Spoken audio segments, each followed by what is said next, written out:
Oke, bismillahirrahmanirrahim. Assalamualaikum warahmatullahi wabarakatuh. Sudah dibahas sebelumnya kan di bukunya, udah dibaca-baca dari halaman 36 sampai 41. Nah, jika sudah masih ada keterkaitan pembahasan di halaman yang kalian baca tadi dengan pembahasan kita minggu lalu. Nah, apa itu pembahasan kita minggu lalu tentang peubah acak? Oke, jadi masih satu cerita dia dengan yang minggu lalu. Jadi sambil kita ulang nanti yang minggu lalu, kita lanjut saja dulu tentang distribusi peluang diskrit. Nah, apa yang sudah kalian pahami tentang distribusi peluang diskrit? Ada yang tahu? Coba dijawab aja dalam hati masing-masing atau diucapkan sendiri. Nah, jadi kira-kira distribusi peluang diskrit itu distribusi yang bagaimana?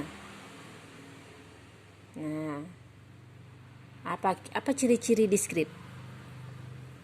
Ayo, ciri-ciri diskrit adalah berbilang atau terhitung atau dapat dihitung atau sesuatu yang jumlahnya itu terbatas. Nyambung kira-kira? Nah, kalau belum nanti sambil jalan ya. Jadi sambil dibaca tadi harusnya sudah paham sih apa itu distribusi peluang diskrit. Jadi singkatnya, distribusi peluang diskrit itu adalah distribusi dari ruang-ruang sampel, di mana ruang sampelnya itu bagaimana? Ruang sampelnya itu terbatas jumlahnya. Nah, jadi sebenarnya sih kalau dibuka buku, nah di buku kalian yang sudah ada, yang sudah kalian copy, nah itu ada cerita tentang distribusi peluang diskrit. Ini dia. Jika suatu ruang sampel mengandung titik yang berhingga banyaknya, paham ya, berhingga banyaknya artinya sanggup kita hitung, atau suatu deretan anggota yang banyaknya sama dengan banyaknya bilangan bulat, maka ruang sampel itu disebut ruang sampel diskrit. Dan peubah acak yang didefinisikan pada ruang sampel tersebut adalah peubah acak diskrit. Pelan-pelan dicerna. Jadi ruang sampel yang berhingga banyaknya, mau dia 10, mau dia 100, mau dia 1000, mau dia 1.000.000, tapi dia masih sanggup kita hitung 1.000.000 pas dia gitu. Nah, itu yang disebut dengan berhingga banyaknya. Nah, ruang sampel yang sanggup kita hitung itu jelas dia. Nah, itu disebut dengan ruang sampel diskrit. Dan peubah acak yang berhubungan dengan ruang sampel itu peubah acak diskrit. Nah, oke. Kita lanjut. Oke. Jadi distribusi peluang diskrit kalau kita masuk ke dalam definisi, di buku kalian ada itu definisi 24, dikatakan bahwa fungsi fx adalah suatu fungsi peluang atau distribusi peluang suatu peubah acak diskrit x. Bila apa? Bila 1 fx-nya lebih dari sama dengan 0. Apa itu maksudnya? Maksudnya peubah acaknya itu dimulai dari 0. Nah, lebih dari 0. Dimulai dari 0 sampai dengan, nah tergantung soal ya. Apa itu peubah acak? Kan sudah kita bahas minggu lalu, peubah acak harga atau nilai dari apa? Dari suatu ruang sampel ya. Kemudian nomor 2 ini apa maksudnya? Nomor 2 ini sigma. Sigma X, Fx sama dengan 1. Apa maksudnya? Sigma itu sesuatu yang berhubungan dengan penjumlahan.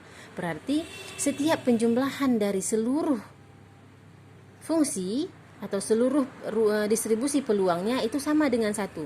Masih ingat kan peluang kita di SMA?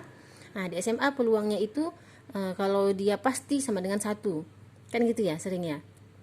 Dan dia nggak pernah lebih dari 1. Dia berkisar di antara 0 sampai 1. Kalau 0 disebut tidak terjadi, kalau 1 disebut terjadi. Kan begitu ya? Koreksi ya kalau ibu salah. Nah, yang ketiga ini adalah peluang peubah acak X sama dengan sesuatu X sama dengan Fx. Nah, ini berhubungan dengan soal. Oke, sampai sini bisa dipahami kira-kira? Oke, kita lanjut. Ini kita ambil dulu contoh yang punya minggu lalu. Nah, Ibu belum bahas contoh yang ada di buku. Jadi nanti ini double belajarnya ya. Pahami contoh yang ada di buku. Kalau masih bingung, lihat video ini. Kalau sudah jelas dari video ini, kembali lagi ke buku. Nah, begitu ya cara belajarnya. Nah, karena kita belajar mandiri, jadi kalian sulit untuk bertanya ke Ibu langsung. Jadi belajarnya harus double. Oke, sekarang kita lihat. Hitunglah distribusi peluang jika satu koin dilantunkan 3 kali. Nah, sama ya dengan kasus kemarin, 3 koin dilempar sekaligus, itu sama maknanya dengan 1 koin dilempar 3 kali. Sekarang sebelum kita sampai ke distribusi peluang diskripnya, kita bikin dulu ruang sampel. Nah, sekarang kita lihat dulu apakah soal ini ruang sampelnya itu diskrit atau kontinu. Nah, sekarang kita buat dulu ruang sampelnya. Apa ruang sampel dari 3 koin yang dilempar dalam sekaligus atau 1 koin yang dilempar sebanyak 3 kali? Apa aja ruang sampelnya? Nah, ruang sampel dari soal ini apa aja? Masih ingat minggu lalu? Angka, gambar. Angka, gambar,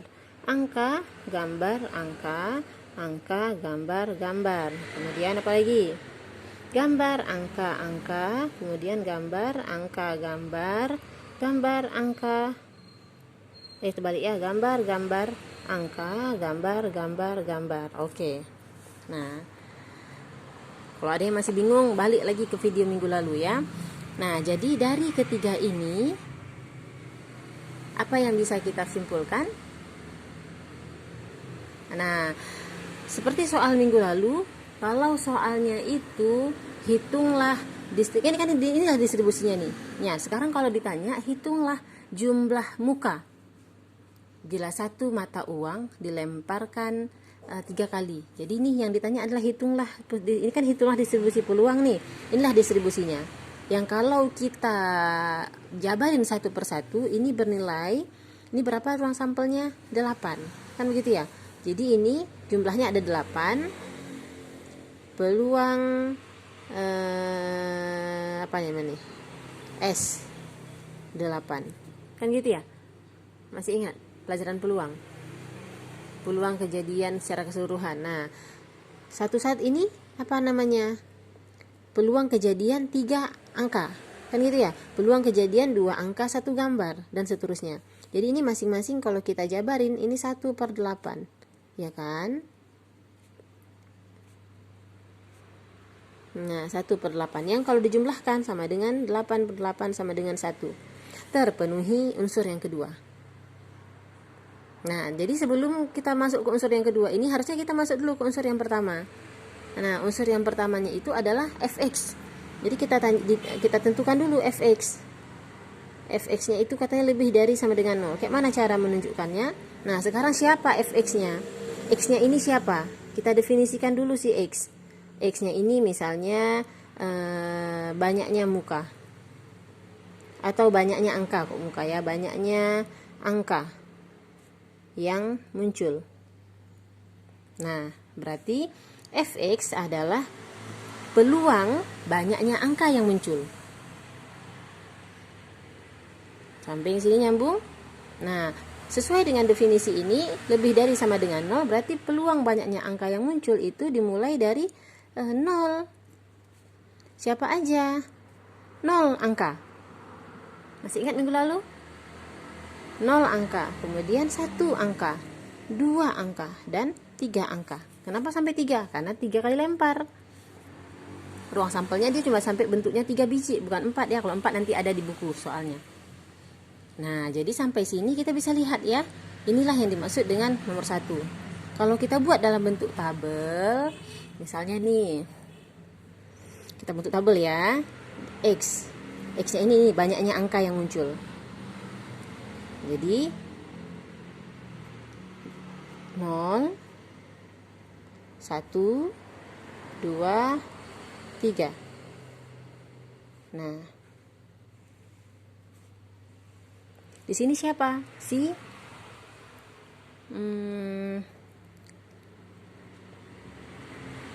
apa ya namanya ini? fx-nya. Lupa Ibu. Nah, ini ya fx-nya, distribusinya. Jadi 0, berapa distribusi dari 0? 0 angka. 0 angka, yang mana itu 0 angka? 1. Cuma ada 1 buah. Berarti 1/8. Nyambung? 1. Artinya 1 angka. Nih, 1 angka. Berarti untuk 1 angka. Siapa aja 1 angka?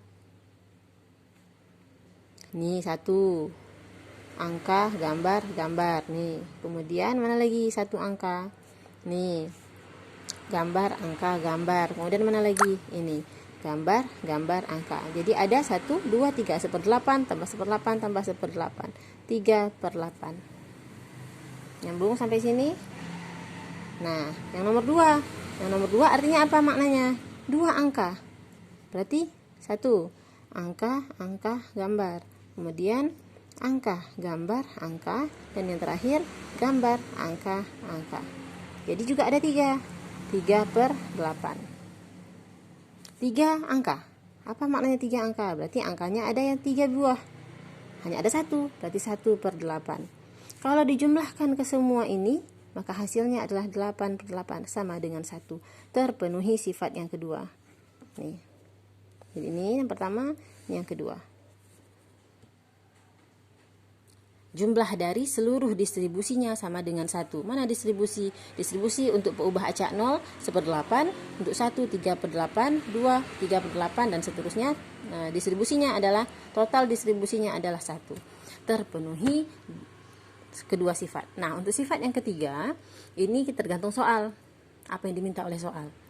Nanti akan ada di buku contohnya. Sampai di sini paham ya? Ini untuk soal 3 koin. Oke, kita lanjut contoh yang berikutnya. Nah, sekarang perhatikan bukunya. Di bukunya, di contoh 23, hitunglah distribusi peluang. Kalian perhatikan bukunya aja, jangan lihat videonya. Video ini cukup dengarkan suara ibu aja. Oke, hitunglah distribusi peluang. Pelan-pelan dipahami makna soalnya. Hitunglah distribusi peluang jumlah bilangan. Jumlah ya, jumlah bilangan yang muncul bila 2 dadu dilantunkan. Video ibu kurang jelas ini. Oke, bila 2 buah dadu dilantunkan. Bayangin di kepala kalian, dadu itu berapa ruang sampelnya? 1 dadu 6. Oke, 1 dadu ruang sampelnya 6. 2 dadu ruang sampelnya berarti 36. Ya, oke. Kayak mana cara kalian tahu ruang sampelnya itu 36? Jadi untuk catatan, kalau ada yang masih belum paham, bikin aja kayak mana cara bikinnya ruang sampel 36 dari 2 buah dadu itu. Kan biasanya kalian bikinnya gini kan. Nah, ibu nggak jawab, tapi ibu cuman coretan dikit aja. Jadi kalau ruang sampel 2 dadu, berarti kan gini kurang lebih. Nah, dadu pertama, dadu kedua, kan gitu ya. Berarti kalau dadu pertama, ruang sampelnya 1, 2, 3, 4, 5, 6, kan gitu. Nah, di sini juga dadu yang kedua, 1, untuk dadu mata 1, dadu mata 2, mata 3, mata 4, mata 5, mata 6. Nah, ini kan kalian adu nih. Nah, kan gini bikinnya ya. Ketemu nih 1,1, 1,2, 1,3 dan seterusnya. Dari sini kalian bisa tahu bahwa ruang sampelnya ada 36. Dimulai dari 1,1 berakhir di 6,6. Nyambung ya sampai situ? Nah, berhentikan dulu video ini, buat dulu catatannya supaya gampang. Habis itu baru lanjut. Nah, kembali kita ke soal. Soalnya kita disuruh, soalnya kurang jelas ini. Soalnya kita disuruh buat distribusi peluang jumlah bilangan. Nah, yang muncul apa jumlah bilangan itu? Berarti kalau 1 dengan 1 ketemu, berapa jumlahnya? 2. Jadi dimulai dari berapa fx-nya? Jadi kalau kita kembali ke definisi ruang sampel distribusi peubah acak diskrit, ini harus terpenuhi. Nomor 1 sama nomor 2 ini dulu. Nomor 3 tergantung soalnya. Jadi apa untuk soal ini? Nomor 1-nya itu apa? Berarti fx-nya harus lebih dari sama dengan 0. Nah, dimulai dari berapa? Nah, untuk soal ini berarti dia dimulai dari 2, nggak harus dari 0 ya. Nah, intinya dia harus boleh dari 0, boleh lebih dari 0. Berarti ini dimulai dari 2. Berapa aja pasangannya? 2, 3, 4, 5, bla bla bla bla terus sampai 6 ketemu 6. Berarti sampai 12. Nah, sampai situ nyambung kira-kira. Jadi sekarang kita bikin nih supaya gampang bikin tabelnya. Jadi di sini x fx kan gitu ya. X-nya itu dimulai dari 2. 2 3 4 5 6 7 8 9 10 11 12. Di sini jumlahnya harus sama dengan 1. Nah, untuk mata dadu yang jumlahnya 2 ada berapa buah? Nah, makanya itu diperlukan ini. Nanti dicoretan di catatannya, ini dibuat. Jadi kalian tahu, oh ternyata untuk mata dadu 2 jumlahnya hanya ada 1. 1 berapa? 1/36. Karena kalau kita udah bicara fx berarti kita bicara peluang kejadian. Peluang kejadian. Berarti apa peluang kejadian? NA per NS ya. Masih ingat nih. NS-nya berapa? 36. NA-nya untuk kejadian 2 1. Jadi 1/36. Jadi ini kembali ke peluang pelajaran kita. Nah, jadi kalau untuk kembali lagi kemari, jadi kalau untuk mata dadu 3 jumlahnya, yang jumlahnya 3 berapa aja? Nah, ini kalian harus bikin. Kalau kalian udah bikin kalian akan tahu. Berarti berapa aja untuk mata dadu 3? Oh, 1 dan 2 dan 2 dan 1, ya kan? Berarti di sini jumlahnya 2/36. Paham? Untuk mata dadu 4 lagi misalnya 4. Berapa aja? 1 3 2 2 3 1. Nah, jadi di sini 3/36. Begitu seterusnya dia naik terus nih sampai nanti ketemu di sini kembali lagi ke bawah. Jadi untuk 12 6 dengan 6 kan? Jadi 1/36. Nanti di sini 11 5 6 65. Jadi 2/36. Jadi dia gitu terus tuh. Jadi kalau 10 6 4 5 5 4 6 sama 3 3 6. Jadi dia naik kan? 1 naik, nanti di tengah-tengah dia kembali lagi kemari. Nah, nanti di sini harus sama dengan 1. Nah, ini silahkan diisi sendiri berdasarkan data yang ada di sini. Oke, sedikit lagi. Untuk soal yang terakhir, coba perhatikan contoh 2.4. Nah, nggak jelas ya videonya. Nah, carilah rumus. Nah, oke, sekarang soalnya udah mengarah ke carilah rumus. Carilah rumus distribusi peluang untuk jumlah muka, atau kalau kita tadi bahas soalnya angka, bila suatu mata uang dilantunkan 4 kali. Oke, jadi sebelum kalian sampai ke penjelasan ini, Ibu bahas sedikit. Kenapa sekarang disuruh carilah rumus? Nah, gunanya adalah kalau soal kita yang seperti ini, 1 koin dilantunkan 3 kali, kita masih sanggup hitung kan? Kurang jelas ya videonya. Kita masih sanggup hitung. 8, 16, 24, masih sanggup kita hitung. Nah, kalau udah 2 dadu juga masih sanggup kita hitung. Terus bagaimana kalau 3 dadu, 4 dadu dilantunkan sekaligus, atau 100 koin dilantunkan sekaligus? Itu masih diskrit nggak? Ayo. Itu masih diskrit. Masih sanggup kita hitung sebenarnya. Tapi terlalu ribet, terlalu banyak. Begitu. Karena itu diperlukanlah rumus supaya memudahkan kita untuk mencari ini, untuk mengisi tabel-tabel ini. Harus ada rumusnya. Yang penting kita tahu peubah acaknya aja dulu. Kalau 3 koin atau 1 koin dilantunkan 3 kali, berarti kita tahu angka itu akan muncul 3 kali. Angka. Kalau 4 kali, berarti angka 4 kali angkanya. Jadi kemungkinan peubah acaknya 0, 1, 2, 3, 4. Oke, jadi kembali ke soal ini, nanti kalian pelajari bagus pelan-pelan. Ibu singkat karena ibu singkat aja kemari coretannya, berhubung videonya terlalu panjang nanti.